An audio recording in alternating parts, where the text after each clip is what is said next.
Buenos días, me presento para todos los que no me conocéis. Mi nombre es Marina Martínez y junto a mis compañeros Elena Lendines y Laura Ramos vamos a hablaros sobre este taller de oxigenoterapia en atención primaria, centrándonos sobre todo en el manejo y en el montaje de estas.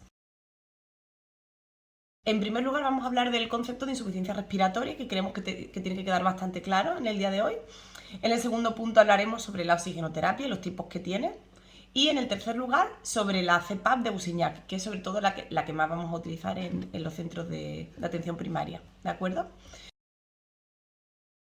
Bueno, pues como punto uno vamos a hablar sobre este concepto que hemos dicho de la insuficiencia respiratoria aguda. El valor que tenemos que tener más claro es que la insuficiencia respiratoria no es más que un desajuste o un desequilibrio en el intercambio gaseoso que implica sobre todo en un valor gasométrico con una presión arterial de oxígeno por debajo de los 60 milímetros de mercurio. Esta cifra es tan importante porque se traduce a unas saturaciones de oxígeno por debajo del 90%, por lo que requeriría, por supuesto, tratarlo con oxígeno, ¿vale? Y se puede acompañar o no de una presión arterial de CO2 por encima de los 45 milímetros de mercurio. Tenemos varias causas que provocan la insuficiencia respiratoria, tanto agudas como crónicas. Crónica es el típico paciente, por ejemplo, que todos conocemos EPOC, que tiene una clínica menos florida, ya que se ha ido produciendo una compensación en el equilibrio ácido-base durante muchos años y, por supuesto, veremos saturaciones de oxígeno bastante bajitas. Debemos saber que unas saturaciones de oxígeno por debajo del 92% sí que sería criterio de continuar la oxigenoterapia, a pesar de que el paciente lo tolere bien. ¿De acuerdo? Y luego están las insuficiencias respiratorias agudas, que es lo que más veremos sobre todo en urgencias, que pues puede deberse por una hipoxemia del tejido, que es la más frecuente, por ejemplo, las típicas neumonías, atelectasias, por consumo de algún fármaco, etcétera. También podemos podemos ver hipoxia sin hipoxemia, que sería, por ejemplo, el típico caso de una anemia muy grave, ¿vale? De un shock hipovolémico en el que el aporte de oxígeno no va a ser tan beneficioso como en el primer caso, ¿vale? Ya que, por supuesto, tenemos que tratar la causa subyacente. Y en tercer lugar, pues podemos ver el típico paciente crítico con una parada cardiorrespiratoria, en el que, por supuesto, también se beneficiaría de oxígeno, ¿de acuerdo?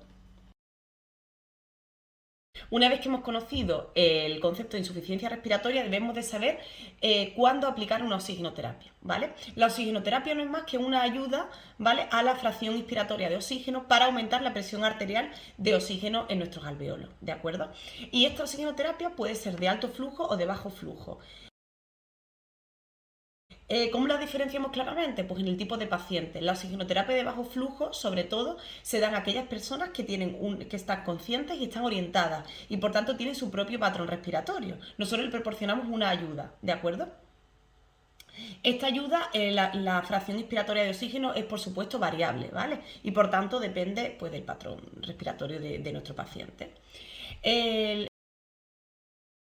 O el ejemplo más claro son las típicas gafas nasales, ¿vale? Las gafas nasales van entre 1 y 4 litros por minuto, que luego nos lo explicará nuestra amiga Laura cómo se colocan, y pues nos aportan entre un 26 y un 38% de oxígeno más en la CO2, ¿vale?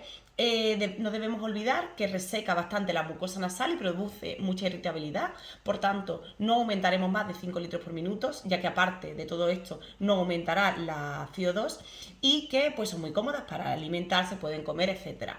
Se suelen utilizar mucho en la preanestesia y la posanestesia y también es el típico instrumento que nosotros utilizamos para nuestros pacientes con oxígeno domiciliario.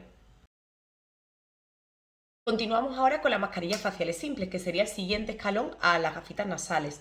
Aquí nos movemos en márgenes entre 5 y 8 litros por minuto y con este tipo de mascarilla aumentaremos la fracción inspiratoria del oxígeno entre un 40 y un 60%, por lo tanto bastante superior.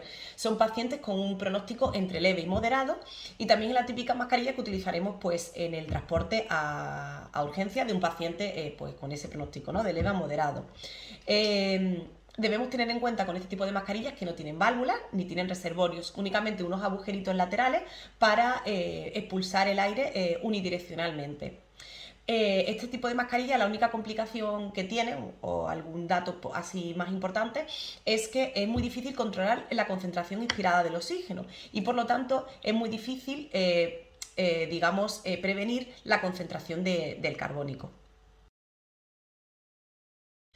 Como último, en la oxigenoterapia de bajo flujo hablaremos de las mascarillas faciales, pero con reservorio, ¿vale?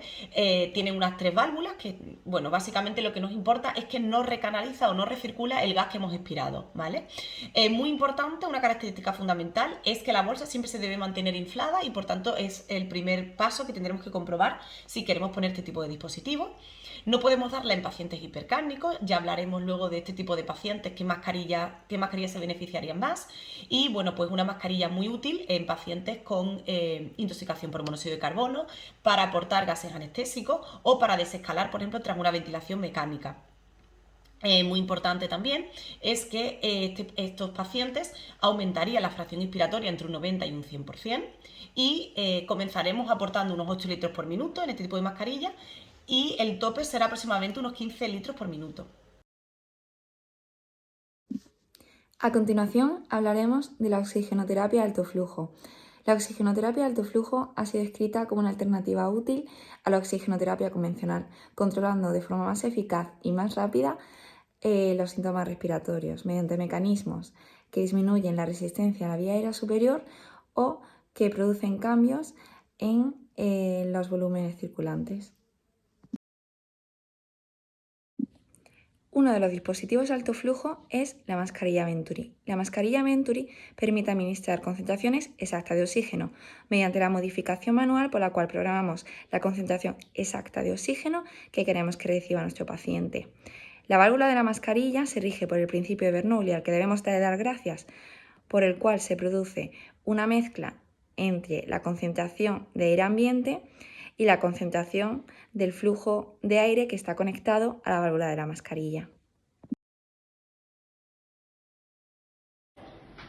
Buenos días, en este pequeño vídeo vamos a repasar los tipos de mascarillas que hemos visto en la presentación. Espero que os sea de mucha utilidad. Son tipos de dispositivos que vamos a usar en nuestros centros de trabajo de atención primaria. Los vamos a usar cuando tengamos un paciente en situación de dificultad respiratoria, ya sea leve, moderada o grave, y dependiendo de cada situación utilizaremos uno de ellos. Como hemos visto en las diapositivas, los dispositivos se dividen en dos grandes grupos.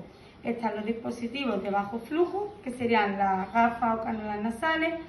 Tenemos también las mascarillas con nebulizadores y la mascarilla reservorio. Y los de alto flujo tenemos la mascarilla tipo Venturi o Ventimás. Para empezar, vamos a decir que todo este tipo de mascarillas requieren de una fuente de oxígeno. El oxígeno lo disponemos en la bombona de oxígeno que tenemos aquí. Hay muchos tipos, las que tenemos en nuestros centros del Distrito Norte pues son de este tipo. Tenemos que aprender que en este código de colores que vemos aquí está cerrada la bombona, veis que está en rojo, y para abrirla hay que girar desde la ruleta y colocarla en el verde. Ahora la bombona está abierta. Cuando conectemos el dispositivo con su alargadera cada uno, habrá que abrir el flujo de oxígeno a diferentes litros por minuto. Eso lo haremos en esta ruletita. ¿Veis? Aquí vamos abriendo, ¿escucháis? Y por aquí sale el oxígeno a diferentes litros. Cuando terminemos de usar el dispositivo, hay que cerrarla. Ahí está cerrado el flujo y aquí volvemos a cerrar la bombona. ¿De acuerdo? Esta ruletita que tenéis aquí es para conectar un caudalímetro. Aquí se conectan los caudalímetros. Por ejemplo, cuando veamos el montaje de la Usignac, tendremos que cambiar a un caudalímetro que tenga 30 litros por minuto. Lo conectaremos aquí. Bueno, empezando por los dispositivos de bajo flujo, sabemos que los dispositivos de bajo flujo, como hemos visto en las diapositivas, la concentración de oxígeno que le vamos a aportar al paciente es variable, porque va a depender del patrón ventilatorio del paciente. En primer lugar, el dispositivo que más usamos habitualmente, tanto en atención primaria como hospitalaria, son las gafas nasales o cánulas nasales. La cánula nasal es muy simple, está compuesta por dos vástagos con textura flexible, unidas a una línea de oxígeno, que será lo que vaya a la fuente de oxígeno. Colocamos la punta aquí, abrimos la bombona, abrimos los litros a lo que nosotros queramos y la colocamos al paciente. ¿Cómo se coloca?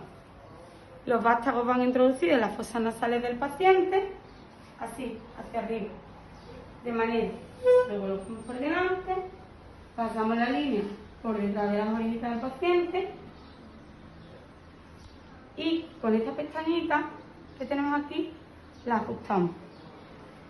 Es un dispositivo muy cómodo porque permite al paciente hablar, comer, beber, el paciente no se agobia y lo vamos a usar cuando tengamos pacientes con una dificultad respiratoria leve.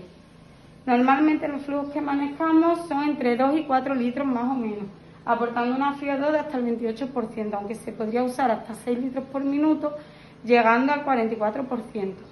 Para flujos hasta 4 litros no haría falta humidificar el oxígeno, con lo cual lo podríamos usar así directamente.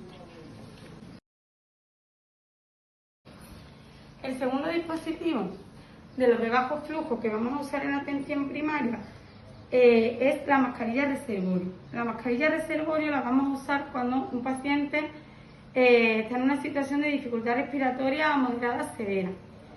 Hablamos de un paciente crítico, un paciente inestable. La mascarilla reservorio consta de una mascarilla, como su propio nombre indica, que se ajusta con esta cinta. Veis que aquí puedes estirar y lo ajustas a la cara del paciente. Y este reservorio. El reservorio lleva una válvula, que es esta, de manera que el paciente, el aire que le entra al paciente es el aire del reservorio, que sale por esta válvula. Cuando expira, la válvula se abre y cuando expira, se abren las valvulitas de aquí del lado y el aire sale. Cuando conectamos la mascarilla reservorio a la fuente de oxígeno,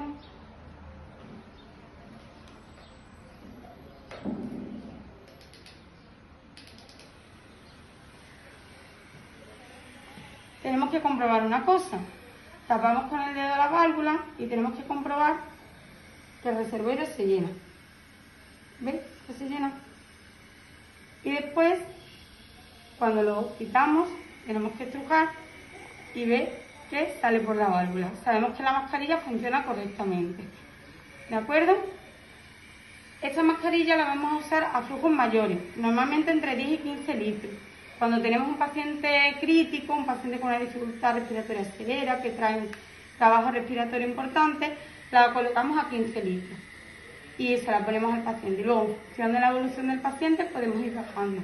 Como hemos visto en la tabla, dependiendo de los litros por minuto, le aportaremos una FiO2.